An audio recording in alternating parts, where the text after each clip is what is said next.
Bisa dimulai ya, Mbak? Ya, silakan. Oke. Assalamualaikum warahmatullahi wabarakatuh, teman-teman semua, teman-teman perwakilan dari tim Green Wakaf dan teman-teman juga yang mungkin dari eksternal. Alhamdulillah, sore ini kita bisa kembali berkumpul, mengadakan acara Green Wakaf.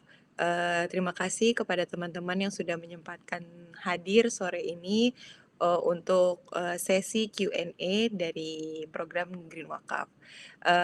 Insyaallah hari ini, agenda kita adalah yang pertama, pembukaan, setelah itu dilanjutkan dengan, perkenalan tentang Green Wakaf, dan program-programnya oleh Mbak Lisa, dan dilanjutkan dengan sesi Q&A dari teman-teman. Beberapa mungkin ada yang sudah, drop di Google Form-nya ketika mendaftar, dan beberapa nanti mungkin bisa langsung, mengajukan pertanyaan atau memang, ada yang ingin diketahui tentang Green Wakaf lebih lanjut. Untuk mempersingkat waktu, marilah kita mulai acara sore ini dengan mengucapkan basmalah, bismillahirrahmanirrahim, dan selanjutnya saya berikan waktu dan kesempatan kepada Mbak Lisa untuk sharing dan mungkin memperkenalkan Green Wakaf lebih lanjut. Pada Mbak Lisa dipersilakan. Baik, terima kasih Amanda. Suaranya terdengar ya? Terdengar, Mbak. Oke, bismillahirrahmanirrahim. Assalamualaikum warahmatullahi wabarakatuh. Rabbi syrah sadri wa yassir amri wahlul 'uqdatam min lisani yafqahu qawli. Alhamdulillahirabbil alamin. Terima kasih teman-teman semuanya yang sudah hadir pada sore hari ini ya. Jadi yang pertama mari kita panjatkan puji syukur kepada Allah Subhanahu wa taala atas nikmat iman, nikmat sehat, nikmat Islam ya. Kita pada sore hari ini bisa silaturahim virtual. Jadi sebenarnya Q&A ini sebenarnya ingin memfasilitasi karena kadang suka ada pertanyaan gitu ya yang dikirim via Japri atau via tim. Ada yang ingin tahu seputar update-nya Green Wakaf dan gimana cara bergabungnya. Nah, jadi kita di tim Green Wakaf mengagendakan, ini rencananya sebulan sekali kita akan adakan rutin Q&A ini. Jadi insya Allah teman-teman yang mungkin sudah pernah ikut bulan September ya, waktu itu September, bisa update informasi gitu. Saya lagi nyari filenya, bookletnya, linknya. Belum bisa buka WhatsApp di sini bookletnya. Tapi sambil ini ya, misalkan nanti teman-teman ada pertanyaan, beberapa yang pertanyaan yang pernah saya terima terkait dengan bagaimana, salah satunya bagaimana untuk join di Green Wakaf. Nah, sebelum ke sana, saya pengen sharing dulu apa sebenarnya Green Wakaf ini gitu ya, gerakan Green Wakaf ini gitu. Jadi buat teman-teman yang baru pertama kali join di sesi ini, jadi Green Wakaf ini adalah gerakan wakaf penghijauan teman-teman. Kita di sini kampanye kita adalah kampanye untuk ikut berkontribusi ya untuk turut memperbaiki bumi kita. Caranya gimana? Caranya dengan ikut menanam pohon. Nah, pohon apa yang kita tanam itu pohonnya namanya nyamplung atau tamanu, teman-teman. Jadi kalau teman-teman baru pertama kali join di sesi ini, saya sarankan teman-teman follow Instagram kita di Green Wakaf Official. Jadi teman-teman bisa dapat update-nya karena kita ada konten-konten seputar edukasi tentang Green Wakaf, termasuk juga tentang ada beberapa konten yang membahas spesifik tentang Tamanu gitu. Jadi saya lagi mencoba untuk buka ini ya, buklet. Kalau misalkan teman-teman dari tim Green Wakaf ada yang udah ketemu bukletnya, boleh ya bantu share screen ke sini. Jadi kenapa kita yang kita tanam Tamanu, teman-teman? Jadi Tamanu ini dia tanaman ini spesial karena bisa ditanam di lahan yang nggak gitu subur gitu teman-teman. Nah, kalau di Indonesia itu kan ada sekitar 14 juta ya lahan kritis dan sangat kritis yang setelah di studi lebih lanjut itu ternyata 40%-nya itu bisa cocok ditanami sama Tamanu ini gitu. Nah, kenapa nggak Tamanu? Salah satu yang paling sering ditanya, kenapa nggak jarak atau tanaman yang bisa diolah ya jadi biofuel gitu. Karena ada kan beberapa jenis tanaman yang dia bisa memproduksi minyak juga gitu selain tamanu. Nah, di Green Wakaf kita fokus untuk menanam tamanu karena beberapa pertimbangan gitu. Tadi selain karena tamanu ini dia bisa ya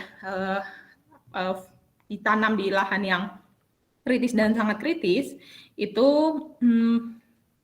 kita boleh di yang page, terima kasih Manda ya, yang page tamanu. Nah, itu si tamanu ini ketika dia berbuah di usia setelah ke-3 atau ke-4 tahun, itu dia bisa diolah teman-teman untuk jadi beberapa opsi produk turunan gitu. Ada 7 olahan ya dari tamanu ini, mulai dari bahan untuk produk-produk kecantikan, produk-produk wellness, industri kesehatan, juga kosmetik dan juga farmasi. Ini mohon maaf ya, si Amar nih putra saya mau ikutan juga nih suaranya. Farmasi, terus bisa juga ke industri cat teman-teman, kayak apa ya, saya kok rada lupa bahasanya. Untuk di industri cat ya, cat kalau sekarang ini kan modelnya ini ya, ada bahan-bahan kimianya gitu. Nah, itu sebenarnya bisa dieksplor lebih lanjut. Mungkin kalau yang teman-teman dari jurusan kimia lebih familiar, terus bisa juga diolah jadi renewable energy atau biofuel gitu, drop-in biofuel. Nah, kita fokusnya ke satu industri. Nah, salah satu juga yang paling sering ditanya, kenapa cuma satu gitu ya? Kenapa nggak banyak tipe gitu? Nah, kita fokus di satu karena kita ingin membangun industri, teman-teman. Makanya kita fokuskan ke satu dulu dan kita mau coba membangun dari hulu ke hilir gitu.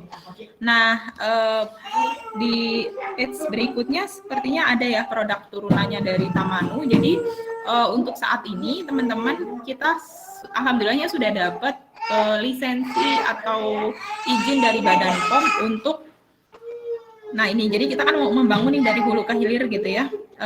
Ada produk yang alhamdulillahnya sekarang sudah dapat izin dari Badan POM itu untuk cream anti aging gitu. Sekarang lagi ongoing juga didaftarkan untuk parfum non alkohol. Jadi kalau teman-teman pakai parfum, salah satunya sekarang itu kan dia cepet ini ya, nggak tahan lama karena dia alkohol. Jadi alkohol itu kan sifatnya kalau dia dipakai terus nguap gitu. Nah, di tamanu ini bisa juga dia nanti diolah untuk jadi parfum non alkoholik parfum gitu ya. Kayaknya ini kemarinnya sempat ada informasi akan ada pelatihan untuk bikin parfum yang non alkoholik ini dari bahan tamanu gitu. Jadi teman-teman yang nanti tertarik untuk ikut bisa nanti mungkin bisa di-share ya sama teman-teman tim Green Wakaf. Kemarin kayak Mbak Maruti sempat share informasinya. Jadi yang bisa ikutan dipersilahkan. Karena ini sebenarnya bisa jadi ini ya teman-teman, bisnis baru gitu. Termasuk tadi tuh yang cream anti aging itu, teman-teman misalkan di sini ada yang jago marketing gitu ya, atau yang biasa jadi agen, misalkan agen satu produk atau agen asuransi, bisa juga nanti ikut memasarkan produknya di Green Wakaf ya gitu. Nah, terus selain itu salah satu yang cukup sering ditanyakan adalah bagaimana bisa ikutan di Green Wakaf. Boleh di page berikutnya. Nah, jadi namanya kita kan Green Wakaf teman-teman ya. Jadi yang tadi yang tentang wakaf. Jadi sekilas buat teman-teman yang baru pertama tahu apa sih itu wakaf gitu ya. Jadi kalau wakaf ini teman-teman bedanya sama sedekah biasa, itu kan asetnya harus dijaga gitu ya. Jadi bisa jadi bentuknya kalau dari undang-undang wakaf Indonesia yang ada di Indonesia itu bisa bentuknya cash, uang gitu. Kalau misalkan dia bentuknya uang, berarti uang itu harus diinvestasikan di satu sektor tertentu sebelum akhirnya nanti dia dapat manfaat gitu ya. Dapatkan kalau diinvestasikan artinya dia akan dapat bagi hasil atau dapat return gitu kan dari investasi tersebut. Nah, nanti dari investasi tersebut dari bagi hasilnya itu akan didistribusikan ke penerima manfaat. Kita nyebutnya mauquf. Nah, di Green Wakaf ini sebenarnya ada beberapa opsi. Jadi misalkan sore hari ini ada yang gabung gitu ya dari teman-teman lembaga wakaf, bisa bergabung jadi partnernya di Green Wakaf, misalkan mau menggalang dana ataupun ada tanah yang bisa dikerjasamakan dengan Green Wakaf gitu. Karena kita di sini bisa menyediakan bibit teman-teman for free. Jadi teman-teman yang punya tanah itu bisa dikerjasamakan untuk ditanami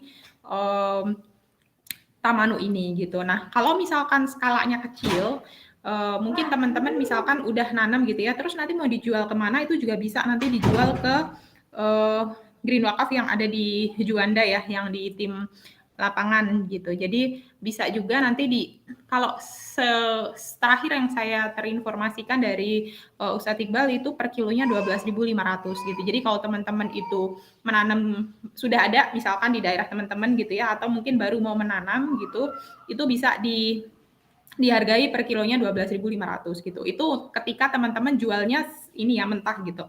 Nah, kalau misalkan teman-teman mau mengolah sendiri itu tadi bisa nanti belajar yang terdekat ini adalah pelatihan bikin parfum gitu ya. Nanti secara berkala akan ada juga pelatihan misalkan bikin mengolah menjadi bahan bakar. Kita kan kalau di rumah pakainya ini ya, teman-teman pakai gas gitu kan. Nah, itu sebenarnya Green Wakaf Tamanu ini nantinya bisa juga diolah, salah satu produk turunannya adalah untuk menjadi bahan bakar rumah tangga gitu. Nah, itu nanti bisa juga dibikin pelatihannya. Misalkan dari teman-teman ada yang community gitu ya, misalkan mau bikin bisa juga nanti menghubungi, jadi kita bisa agendakan, mungkin kita akan data dulu ya, nggak langsung kita adakan sekarang, tapi kita akan lihat peminatannya gitu. Kira-kira pelatihan apa yang urgent untuk dilaksanakan lebih dulu gitu. Karena di tahap ini mungkin sampai akhir tahun kita memang targetnya masih sosialisasi dulu nih gitu, bahwa memberitahukan kepada masyarakat bahwa kita ada loh gerakan Green Wakaf gitu. Nah, kemarin juga ada salah satu yang nanya dari ibu-ibu dari Kementerian Pertanian ya, mau samakan terkait sama gimana caranya ketika mau nanam gitu. Jadi teman-teman bisa menginformasikan di sini ya. Ini kalau misalkan teman-teman mau gabung sebagai partner bisa kliknya di link ini ya. Kalau misalkan teman-teman mau ada lahan ataupun ada dana ataupun ada yang ingin dikerjasamakan bisa klik yang di sini. Tapi kalau misalkan mau tahu dulu tentang apa itu Green Wakaf bisa juga join. Kita ada grup WhatsApp dan juga ada grup Telegramnya. Saya prolog sampai sini dulu ya. Silahkan kalau misalkan ada yang ingin ditanyakan.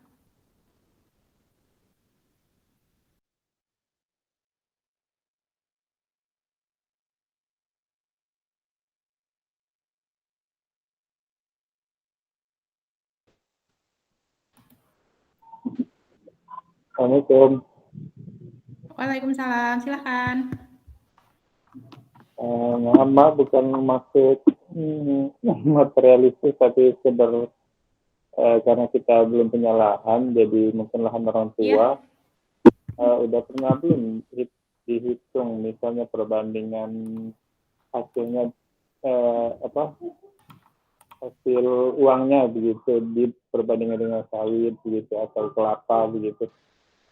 Karena sebenarnya bukan mengharap ke situ ya kata Pak Iqbal, tapi mungkin biar lebih optimis begitu, Mbak. Terima kasih. Ya, makasih Pak Julio. Kalau boleh tahu Pak Julio domisili di mana Pak? Di Kabupaten Musi Banyuasin, Sumatera Selatan. Oh, di Sumatera, Masya Allah. Jadi tadi perbandingan maksudnya antara Tamanu sama tanaman lain gitu ya Pak ya?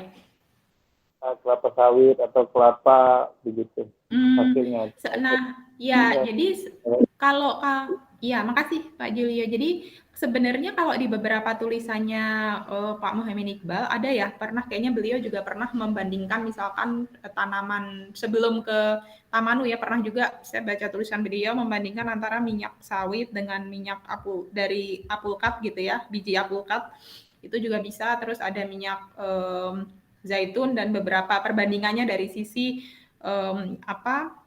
komposisi dan juga dari sisi ekonomisnya gitu. Kalau terkait sama kenapa perbandingan terkait Tamanu sama kelapa mungkin nanti saya coba cari gitu ya. Tapi kalau dari gerakan kita memang kita fokusnya di Tamanu Pak gitu. Jadi kenapa Tamanu kan tadi ya di antaranya ada beberapa alasan itu gitu, dan karena lebih ke ini sih Pak. Jadi kemarin juga beberapa waktu di sesi yang Q&A pertama itu juga nanyain kenapa bukan yang tanaman kemiri Sunan, atau misalkan ada kan beberapa opsi tanaman lain gitu ya. Tapi memang kita fokus di sini di Tamanu gitu, dengan beberapa pertimbangan tadi gitu. Jadi sebenarnya tanaman yang dia bisa menghasilkan minyak pasti ada ya beberapa opsi gitu. Tapi memang untuk di Green Wakaf kita fokusnya ke Tamanu. Untuk yang perbandingan secara komposisinya, setahu saya ada beberapa tulisan, mungkin nanti biar bisa di-share ya. Pak Julio sudah join di grup? Sudah, Mbak. Oh sudah ya. Nah, mungkin nanti kita bisa up lagi ya tulisan-tulisan yang terkait gitu untuk perbandingannya gitu.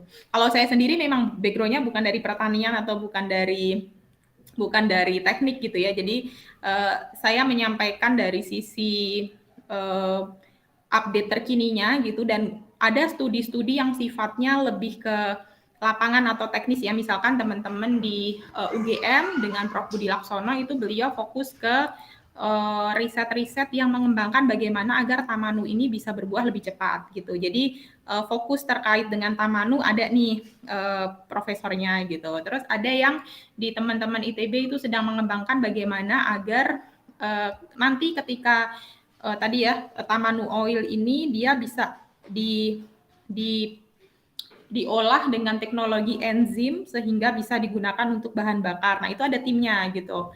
Jadi memang kita ada klaster-klaster timnya gitu ya, termasuk yang sedang mengembangkan dari sisi hilirnya gitu. Tadi ketika Tamanu ini diolah gitu ya, jadi parfum atau misalkan jadi krim anti aging, itu juga ada timnya gitu di lapangan gitu.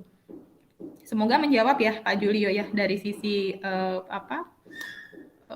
reasonnya kenapa kita memilih Tamanu gitu. Nanti saya sambil coba cari ya tulisannya, karena setahu saya ada untuk perbandingannya dengan tanaman lain.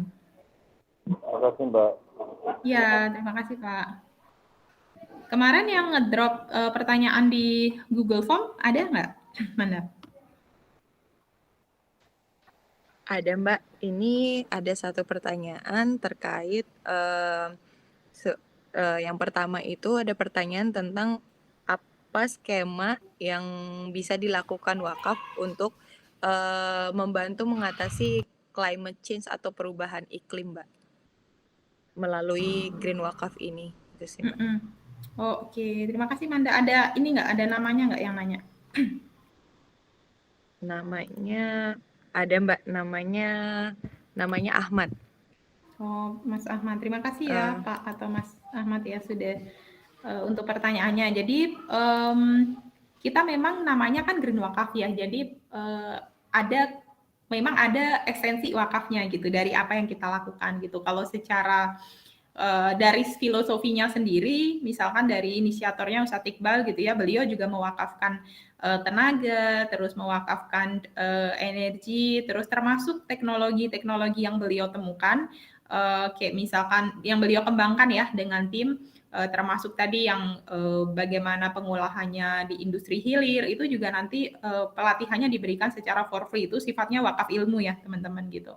Nah, termasuk bibit ketika teman-teman punya lahan nih gitu kan, terus teman-teman mau request bibitnya, itu nanti cukup teman-teman menginformasikan lokasi, terus Google Map-nya sama status tanahnya gitu. Karena kita pengen pohon Tamanu ini yang bibitnya itu dari wakaf, jadi teman-teman bisa dikirim secara gratis gitu ya, bibitnya nggak perlu beli, itu ditanam di tanah yang aman, bukan tanah sengketa atau tanah yang ke depan bermasalah gitu. Makanya kita minta bukti dari status lahan tersebut bahwa itu bukan lahan sengketa gitu. Apalagi kalau yang tanah yang dia luasnya cukup besar gitu ya. Jadi misalkan mau dikerjasamakan secara ofisial di campaign kita, karena kita insya Allah dalam waktu dekat teman-teman mau mengadakan campaign untuk penanaman Tamanu. Jadi kita saat ini sedang mendata lahan-lahan yang potensial untuk dikerjasamakan dengan tim Green Wakaf untuk ditanami Tamanu gitu. Jadi misalkan dari teman-teman di sini ada yang punya lahan, misalkan ada 10 hektar, 100 hektar, boleh ya diinformasikan gitu. Kalau misalkan memang mau dikerjasamakan dan mau ditanami oleh Tamanu gitu. Nah, di mana wakaf bisa berkontribusi gitu ya?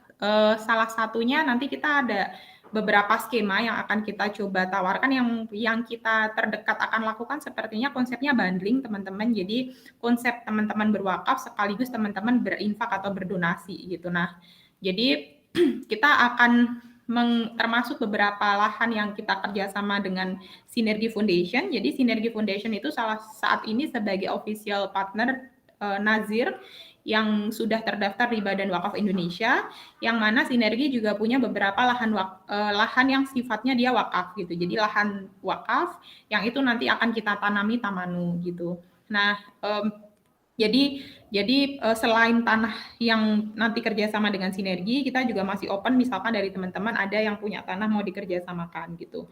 Boleh sifatnya tanahnya itu mau diwakafkan gitu ya, nanti kita akan arahkan ke partner nazir kita gitu, atau skema wakafnya berasal dari wakaf uangnya teman-teman. Jadi katakanlah teman-teman mau wakaf 100 juta gitu ya, nanti kita akan arahkan ke nazir karena kita kan saat ini posisinya bukan nazir teman-teman gitu. Jadi kita akan arahkan ke official partner nazir kita gitu. Jadi kalau misalkan teman-teman mau berwakaf uang, kita akan arahkan ke official partner nazir kita untuk saat ini Sinergi Foundation gitu. Base-nya di Bandung gitu.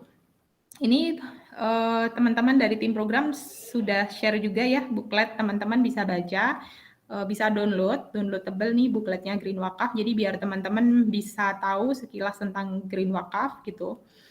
Terus kalau misalkan ada yang, oh ini Mbak Maruti juga sudah share ya, teman-teman ada pelatihan untuk pembuatan parfum, yang mau ikut bisa daftar di form yang ada di share di chat box ya. Itu semoga terjawab ya. Silakan kalau ada yang mau bertanya lagi. Silakan Mas Fadil. Ya, cek masuk nggak suara saya? Terdengar Mas. Ya, bismillahirrahmanirrahim. Assalamualaikum warahmatullahi wabarakatuh. Selamat sore Mbak Listiana, Amanda dan yang lainnya semuanya. Saya mohon dari Indramayu mau izin bertanya ke Mbak Listiana ya.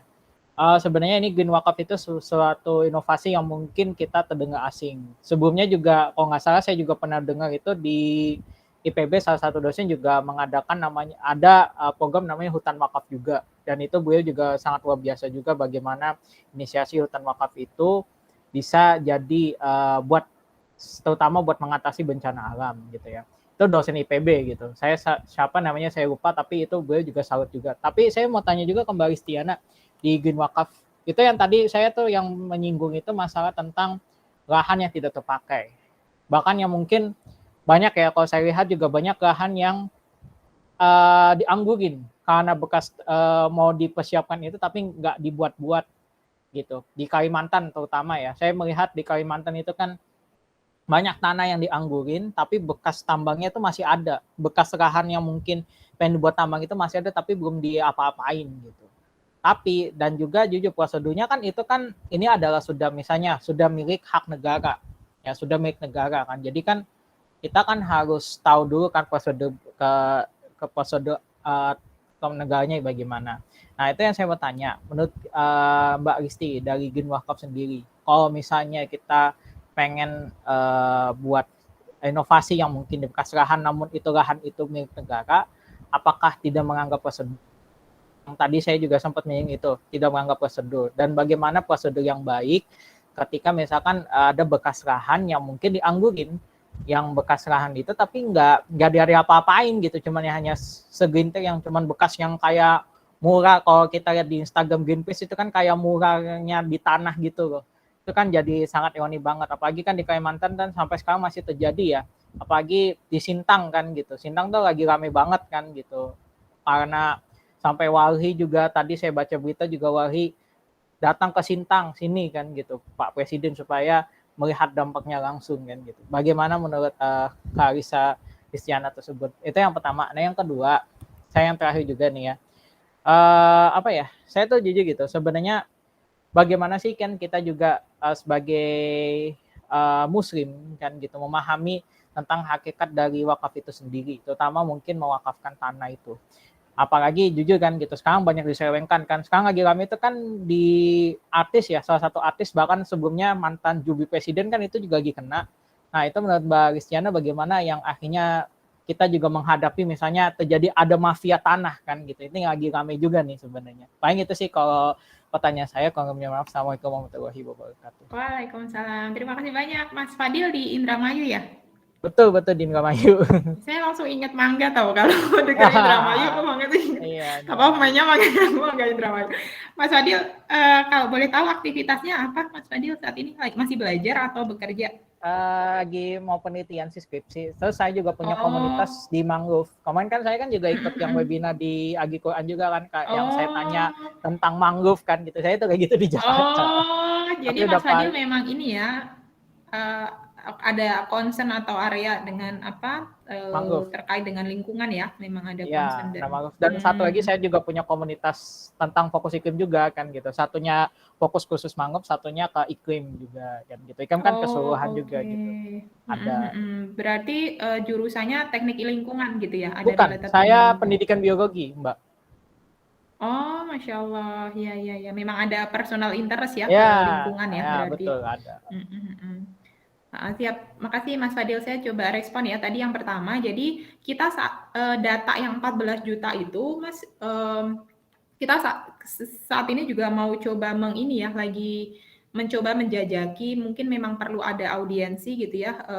Kalau setahu kami memang itu biasanya under tempo hari informasinya dari Kementerian Lingkungan Hidup gitu ya. Jadi memang kita perlu dari tim Green Wakaf mungkin nanti di awal tahun depan kita perlu agendakan untuk audiensi ke kementerian terkait gitu sehingga kita bisa mengidentifikasi lahan-lahan tersebut gitu. Jadi kalau lahan tersebut setahu saya kan kayak dulu waktu saya kerja di perusahaan migas gitu ya, dia ada semacam kontraknya gitu bahwa nanti setelah selesai mining gitu ya, selesai tambang di situ gitu, dia idealnya kalau untuk yang kontrak yang baru itu ada tuh kewajiban untuk dia merecovery tanahnya gitu. Nah tapi yang lama-lama itu memang tidak recover gitu, jadi silent gitu ya.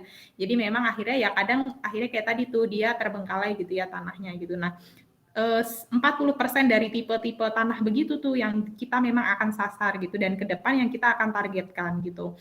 Nah saat ini saya lagi ngerjain feasibility study untuk Bank Indonesia. Jadi memang gini Mas, kita pendekatannya memang perlu pendekatan atau approach-nya ke stakeholders gitu ya. Ini kan kita saat ini mau ngajuin ke Bank Indonesia. Kalau misalkan nanti bisa goal gitu ya, kan bisa lebih ini ya, bisa lebih mudah gitu kita masuk ke kementerian kalau misalkan kita sudah ada kerjasama dengan satu lembaga pemerintah yang otoritatif gitu. Jadi mungkin nanti lebih mudah masuk ke Kementerian Lingkungan Hidup atau misalkan ke Kementerian Perhutanan gitu ya, yang related yang dia menjadi atau otoritatif atau memiliki wewenang atas 14 juta lahan itu gitu. Jadi kita pendekatannya lewat situ gitu ya, masuk lewat kerjasama kelembagaan karena menurut kami itu lebih efektif gitu ya. In paralel kita juga membangun awareness di masyarakat gitu. Jadi itulah kenapa salah satu ikhtiarnya ya lewat mengadakan Q&A ini gitu. Kita pengen teman-teman yang ada pertanyaan atau mungkin ada concern ya kayak Mas Fadil gitu, bisa kita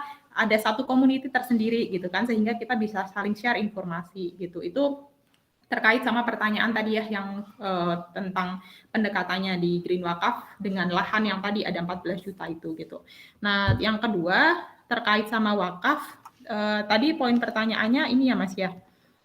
Mafia tanah. Terjadi mafia tanah kan gitu, nah, itu gimana? Iya, yang jadi itu. betul.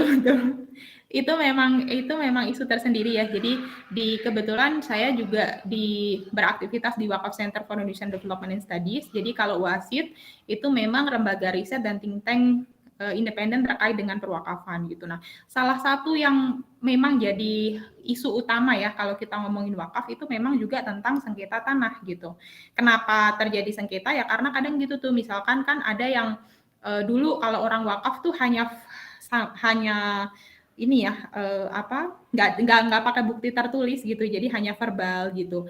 Nah di keturunan selanjutnya kadang dia ngeklaim balik gitu, atau bahkan kadang ada yang dia menduplikasikan, saya nggak tahu gimana caranya juga tuh bisa bikin satu tanah sertifikatnya ada beberapa gitu kan, jadi ada multiple claim gitu, ada yang ngaku punya kepemilikan tanah yang sama gitu. Nah saya sendiri belum begitu mendalami ya gitu, tapi itu sebenarnya sudah di waiting list juga tuh untuk menjadi plan untuk follow up ke badan pertanahan gitu. Karena memang tantangannya ya, ini secara umum ya, tantangannya kalau di Indonesia ini kan memang masing-masing lembaga nih areanya. Kita misalkan ngomongin wakaf gitu, hubungannya sama irisannya tuh ada banyak gitu. Jadi misalkan kayak tadi green wakaf, oke, lahan wakaf. Tadi mungkin yang kritis, yang tanah kritis itu under Kementerian Lingkungan Hidup gitu ya. Tapi kalau misalkan tanah wakaf, kita mungkin nanti harus ketok pintu juga ke yang punya data dari Kementerian Agama, perlu misalkan disposisi ke Kementerian Pertanahan gitu. Jadi memang tantangannya begitu gitu, karena ada banyak lembaga gitu ya, dan masing-masing areanya sendiri-sendiri gitu. Makanya kalau menurut saya memang lebih mudah atau lebih ya pasti ada beberapa pendekatan ya, tapi lebih mudah kalau kita sudah ada kerjasama dengan pihak yang otoritatif gitu, sehingga bisa memudahkan kita untuk masuk ke tadi tuh ke lembaga-lembaga yang terkait, stakeholders yang terkait lah begitu, termasuk yang ini ya, tanah juga gitu. Mungkin itu ya Mas Fadil, semoga menjawab. Silahkan kalau misalkan dari teman-teman. Ada silakan satu Mas. lagi boleh? Satu Boleh, lagi silakan. saya terakhir aja ya. Ini yang menurut saya tuh yang otoritatif itu yang jadi menarik juga ya. Karena komen si OP26 Bu Siti Nurbaya itu mengatakan gimana yang akhirnya sampai membuat kita umat itu ngedumel gitu. Saya juga sendiri juga ngedumel juga ya, karena pembangunan dia tidak boleh pembangunan berkelanjutan hastas dinamakan deforestasi. Itu menurut Mbak Risti gitu. Itu bagaimana yang kita menyadari hal tersebut gitu. Apalagi mungkin COP26 kan baru selesai seminggu yang lalu ya, tapi kan memang ini juga jadi permasalahan kita juga ya, karena otoritatif, karena administrasi, dan apalagi dengan adanya undang-undang Omnibus Law kan jadi kan juga khawatirnya akan mempersulit untuk memberikan wakaf kita, maksudnya wakaf itu keberlangsungan umat. Apalagi mungkin sistem syariah kayak gini kan mungkin orang-orang masih apa ya istilahnya kan, saya lihat juga jujur gitu. Ini kan lagi rame juga tuh masalah tentang yang hashtag itu, yang bubarkan itu kan ya. Yang akhirnya kan tahu sendiri kan itu kan jadi masalah juga menurut Mbak Ristiana. Tantangan green wakaf yang mungkin dari si OP, dari yang mungkin ada yang berbasis syariah, apalagi khawatirnya syariah itu nanti dianggapnya investasi bodong, itu bagaimana menurut Mbak Ristiana?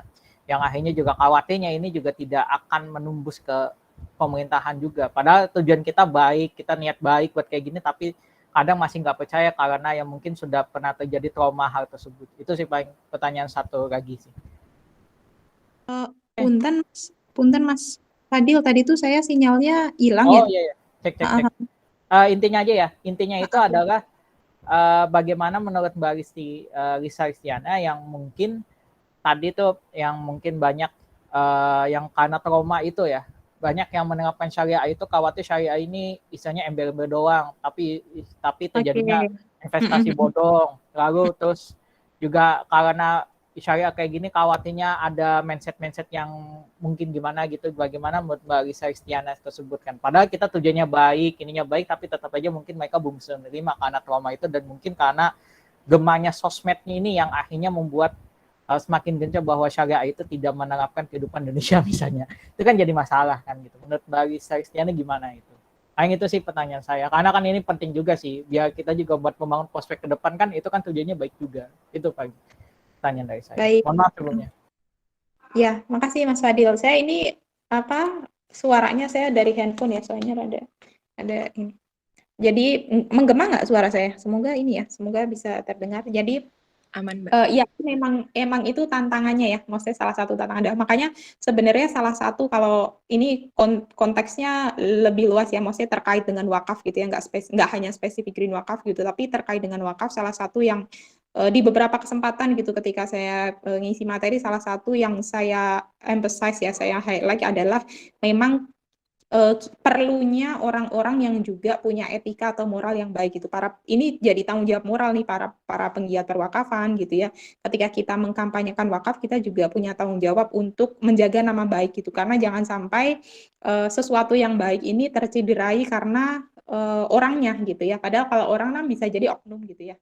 Jadi itu menjadi PR kita bersama untuk menjaga, misalkan teman-teman di tim Green Wakaf gitu ya, itu di tim teman-teman penggiat perwakafan itu juga punya tanggung jawab moral untuk menjaga etika ataupun moral dari kita para penggiatnya gitu, termasuk menjaga amanah, karena sebenarnya teman-teman lembaga wakaf dan di Green Wakaf juga sebenarnya kan kita tuh menjaga amanah ya, sama kayak kita diamanahin lembaga-lembaga wakaf itu yang kalau di Indonesia ada yang sudah terdaftar di BWI itu hampir 300 ya, terakhir saya lihat. Mungkin sekarang atau mungkin sudah lebih gitu, ada 300 lebih lembaga yang dia terdaftar gitu sebagai nazir yang dia mengelola amanah dari para wakif atau orang yang berwakaf gitu. Jadi memang perlu gitu, orang-orangnya di dalamnya itu perlu dikasih pemahaman, bukan hanya orientasinya itu bisnis gitu ya, bukan hanya orientasinya itu profit gitu. Betul bahwa wakaf itu ada dimensi komersialnya yang harus dikelola, kan aset wakafnya harus dikelola nih secara profesional gitu kan, agar dia bisa memberikan manfaat gitu. Nah, tapi dia juga harus ingat bahwa wakaf ini, orang tuh berwakaf tuh biasanya umumnya ya, itu semangatnya adalah semangat ingin dapat pahala gitu. Jadi ada sisi metafisik atau sisi motivasi untuk mendapatkan pahala, itu sesuatu yang ini ya, serius, lebih serius gitu, karena dia niatnya kan semata-mata karena Allah gitu ya. Jadi ada tanggung jawab moral untuk mengelola dan menjaga amanah itu gitu. Itulah kenapa memang perlu bagi kita dan juga bagi para stakeholder terkait ya, termasuk otoritas gitu, untuk mengkampanyekan wakaf ini bukan hanya sekedar instrumen keuangan gitu, tapi juga perlu untuk mengkampanyekan kita nih para penggiatnya juga harus punya moral value yang baik juga gitu. Jadi itu memang PR bersama ya gitu, untuk membangun awareness itu. Dan ini sebenarnya menurut saya juga akhirnya ini ya, align gitu dengan ajaran kita gitu ya di Islam gitu, bahwa ketika wakaf ini kan sebenarnya ini ya teman-teman, sesuatu amalan yang dia itu beyond gitu ya. Wakaf itu kan nggak wajib gitu. Kalau zakat kan kita wajib, jadi minimum gitu. Minimum itu kewajiban kita. Tapi kalau wakaf itu kan beyond our kewajiban gitu. Jadi itu sifatnya sunnah. Tapi orang yang mau berwakaf itu kan artinya kedekatannya ya, kalau kita mau mungkin ini perlu dilakukan riset lebih lanjut gitu ya, tapi secara hipotesis adalah orang yang dia ingin mendekatkan diri kepada Tuhannya gitu kan, ingin mendekatkan diri kepada Allah, dan dia berharap pahala dari Allah gitu ketika dia berwakaf gitu. Jadi ada, kalau di salah satu paper mungkin nanti Mas Fadil kalau misalkan tertarik bisa baca salah satu paper yang kami tulis terkait sama perspektif Ibnu Khaldun di bidang perwakafan gitu. Jadi salah satu yang di-address atau yang di-highlight sama Ibnu Khaldun itu kan memang tentang moral value gitu. Dari sisi perwakafan itu sangat penting gitu, sehingga orang-orang yang melaksanakan wakaf itu juga bukan cuma sekedar orientasinya duniawi gitu. Jadi memang lebih mendalam gitu sih. Jadi ada kesadaran bersama, dan kebiasaan baik itu memang perlu perlu dilatih gitu. Jadi memang itu adalah hubungannya dengan ketika kita campaign, kayak misalkan hari ini kita diskusi gitu ya, kita mungkin akhirnya dari teman-teman di sini dapat pencerahan baru gitu, sehingga kita punya kesadaran bersama bahwa kita perlu menjaga juga di nama baik wakaf gitu ya, apalagi kita yang punya concern di situ gitu. Jadi transfer knowledge atau transfer pengetahuan ini, literasi ini juga semoga itu salah satu bentuk ikhtiarnya kita gitu ya, untuk mentransferkan urgensi gitu tadi, untuk menjaga moral dari para penggiatnya gitu. Mungkin semoga menjawab ya Mas Fadil ya. Terima kasih teman-teman, silakan, kita masih ada waktu sekitar 17 menit ya, jadi kita agendakan 1 jam. Ini di chat box ada dari ya, Pak Julio, Mbak. Sebenarnya kalau untuk diolah sendiri bukan batang pohonnya ya Pak ya, tapi lebih ke buahnya gitu. Jadi karena yang kita olah itu kan buah tamanunya nih gitu. Jadi kalau untuk diolah sendiri mungkin ini perlu ada ini mungkin ya, nanti kita perlu bikin semacam video edukasi atau misalkan semacam flyer gitu ya, bagaimana untuk pengolahan di industri, di rumah tangga sendiri gitu ya. Kalau misalkan mau diolah sendiri mungkin perlu ada beberapa alat yang dimilikin gitu ya. Jadi kalau misalkan masih kayak cuma 1-2 pohon itu juga mungkin nggak banyak ya buahnya. Kalau saran saya sih kalau bisa menggerakkan teman-teman sekomunitas gitu ya, satu desa gitu, atau misalkan at least satu kelurahan gitu. Jadi ini bisa jadi program community development gitu. Misalkan di sini ada dosen gitu ya yang hadir gitu. Saya tempo hari baru hadir di satu seminar terkait sama pengabdian masyarakat. Ini sebenarnya bisa juga nih program Tamanu ini dikerjasamakan dengan kampus gitu ya yang punya program untuk pengabdian masyarakat mungkin di satu daerah gitu. Nanti bisa ada community development yang dilakukan gitu. Jadi ketika menanam ada pelatihannya dan ada sosialisasinya, produk itu nanti bisa dibikin apa gitu ya, kayak pengganti gas gitu untuk di rumah itu juga memungkinkan. Ini robot. Apakah ada lagi? Ini dari Mas Dani, mungkin kalau untuk mau langsung bertanya bisa open mic aja, Mas. Halo, Assalamualaikum. Waalaikumsalam. Jelas suara saya kan, Mbak? Iya, kedengeran, Mas Dani. Ya. Gini, Mbak, saya Dani dari Kalimantan. Ini apa namanya? Mau tanya, kira-kira sejauh mana Green Wakaf mendampingi seumpama saya punya lahan kan? Nah, sejauh mana Green Wakaf mendampingi saya seumpama mau bekerja sama, terus di mana itu kan ada biaya-biaya dari perawatan sampai nanti panen gitu loh. Jadi apakah nanti ada dari Green Wakaf juga atau gimana ya? Gitu, Mbak. Kalau boleh tahu seberapa luas, Mas Dani? Gimana? Boleh tahu lahannya seberapa luas? Ini lahan pribadi ya, lahan keluarga gitu ya? Enggak, di kampung saya ada lahan sekitar 10 hektar lah. Ini lahan milik kampung. Oke. Oh, punya kampung ya. Iya. Jadi, terima kasih Mas Dani. Jadi untuk saat ini memang yang kami provide itu bibitnya Mas Dani. Jadi kalau misalkan dikirim ke Kalimantan ya bibitnya kita bisa kirim gitu. Nah, memang untuk maintenance ya kayak misalkan biaya perawatannya itu kami belum cover itu gitu. Jadi untuk misalkan ada tanah yang bisa ditanami dari tim kami bisa ini ya semacam panduannya gitu untuk menanam bibitnya gitu terus perawatannya gitu tapi pure dari timnya Mas Dani misalkan dari desa tersebut gitu nanti ada membentuk timnya gitu ya untuk yang timnya di lapangan gitu jadi perlu ada biaya yang mungkin keluar juga untuk perawatan tanamannya itu dari pihaknya Mas Dani gitu.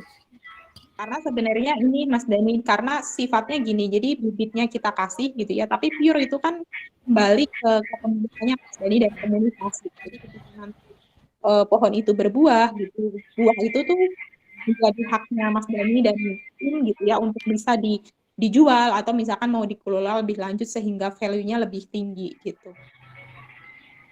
Gitu Mas Dani. Oh iya, terima kasih.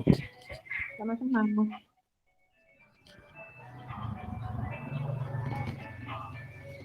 Ada lagi nggak Manda yang belum?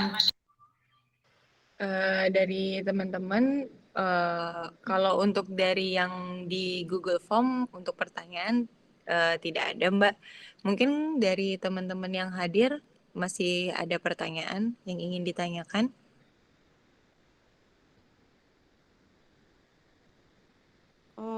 Mungkin sambil ini ya, sambil nunggu. Misalkan teman-teman ada yang mau nanya, boleh raise hand aja gitu ya. Sambil nunggu, saya sambil update. Jadi tadi sudah sempat di-share ya sama teman-teman tim Green Wakaf untuk linknya, Linktree gitu. Jadi dari Linktree itu teman-teman ada alamat Instagram, terus ada untuk join group, terus ada juga video acara launching, terus ada juga beberapa video pendek edukasi terkait sama produk-produk turunan dari Green Wakaf gitu. Jadi buat teman-teman yang memang ada ketertarikan gitu ya untuk untuk mendalami terkait dengan Tamanu dan produk-produk turunannya gitu, silahkan bisa disimak ya video-videonya. Karena kalau saya melihatnya ini bisa jadi salah satu industri baru yang menjanjikan teman-teman gitu. Jadi karena kayak gini, mungkin sebagai gambaran ya. Jadi kalau misalkan kita menanam Tamanu gitu ya, terus nanti teman-teman mungkin itu bisa sangat explorable ya. Jadi misalkan teman-teman tadi ada yang background-nya dari kimia gitu ya, mungkin nanti bisa bikin tuh penelitian. Kalau teman-teman yang peneliti ya, bisa bikin penelitiannya bagaimana green wakaf ini dari sisi pengembangan produk turunannya gitu. Nah, dari teman-teman yang kimia mungkin bisa melakukan riset di area itu. Atau teman-teman yang mungkin dari biologi gitu ya, bisa juga riset. Jadi kalau teman-teman lagi cari topik-topik riset bisa juga gitu mengembangkan dari situ gitu. Kalau misalkan teman-teman bukan peneliti tapi misalkan pengusaha gitu ya. Nah, ini bisa juga dieksplor gitu. Tadi yang saya sempat sharing bahwa produk kita yang sudah terdaftar di Badan POM itu kan saat ini sedang kita lagi mengembangkan skema bagaimana kita memasarkan produk ini gitu. Jadi kalau misalkan teman-teman ahli marketing gitu ya, marketers gitu, bisa juga nanti berjejaring juga untuk ikut memasarkan produknya Green Wakaf yang New Age itu krim anti aging itu gitu. Nanti yang parfum juga begitu teman-teman gitu. Parfum non alkohol itu kan sesuatu yang ini ya prospektif juga gitu kan untuk dikembangkan gitu bisnisnya gitu. Silahkan ya kalau misalkan ada yang masih ingin ditanyakan. Kalau misalkan nanti teman-teman ada pertanyaan gitu ya, pas kayak kemarin tuh tiba-tiba ada yang japri saya gitu ya, tanya terkait dengan Green Wakaf, saya mesti mengarahkannya dan menyarankannya teman-teman bisa drop pertanyaan ke DM ya, lewat DM-nya Instagram gitu. Jadi teman-teman misalkan ada pertanyaan bisa di-pull di situ gitu, nanti kita akan coba jawab di upcoming Q&A gitu. Dari chat dan tidak ada yang raise hand juga, Mbak. Jadi sepertinya pertanyaannya dari teman-teman sudah cukup. Jadi ini ada beberapa saran yang diberikan oleh teman-teman dari peserta kepada tim Green Wakaf. Ini untuk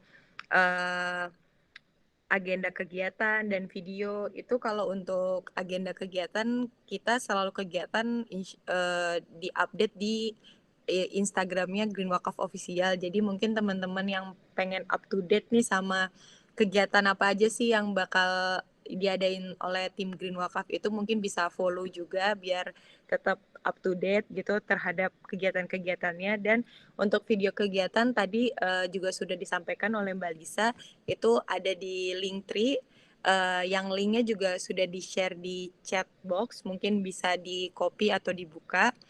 Jadi itu sih teman-teman semua. Jadi mungkin terakhir sebelum penutupan masih ada yang ingin bertanya gitu.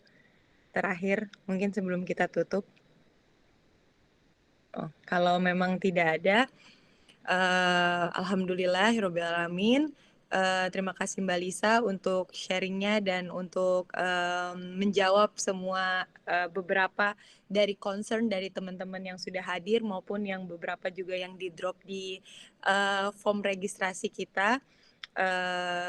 Mungkin kalau memang masih ada pertanyaan lebih lanjut atau nanti nextnya pengen tahu lebih banyak tentang Green Wakaf, bisa di reach di Instagram kita melalui DM. Insya Allah nanti akan dibaca oleh tim kita dan mungkin bisa untuk pertanyaannya disampaikan di sesi Q&A selanjutnya yang insya Allah kita adain tiap bulan. Terus mungkin kalau ada untuk kerjasama atau ingin berkontribusi juga itu kita ada di Linktree yang udah di-share di chatbox juga. Itu bisa diklik. Jadi mungkin ada yang ingin mengajak bekerja sama juga bisa dilihat bentuk kerjasamanya kita ada apa aja. Mungkin sebelum menutup sesi kita sore ini, mungkin kita mau mengadakan sesi foto bersama. Jadi teman-teman yang mungkin memungkinkan untuk membuka kameranya, tidak ada masalah sinyal juga, mungkin bisa dibuka kameranya untuk sesi foto. Ditunggu ya teman-teman semua.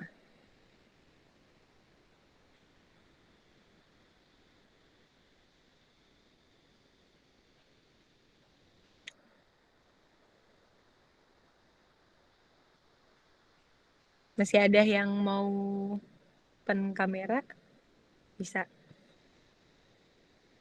Oke. Yang pertama, mungkin 1, 2, 3. Mungkin freestyle gaya bebas atau masih ada yang mau open lagi, dipersilakan. 1, 2, 3. Oke, terima kasih teman-teman semua. Alhamdulillahirabbil alamin. Kita sudah menyelesaikan sesi Q&A sore ini yang insya Allah ilmunya atau apa namanya dari beberapa yang sudah bertanya juga ilmunya bisa kita amalkan dan kita serap juga untuk pengetahuan kita. Untuk menutup agenda sore ini, marilah kita membacakan Alhamdulillahirabbil alamin dan menutup sesi sore ini dengan membacakan doa kafaratul majelis.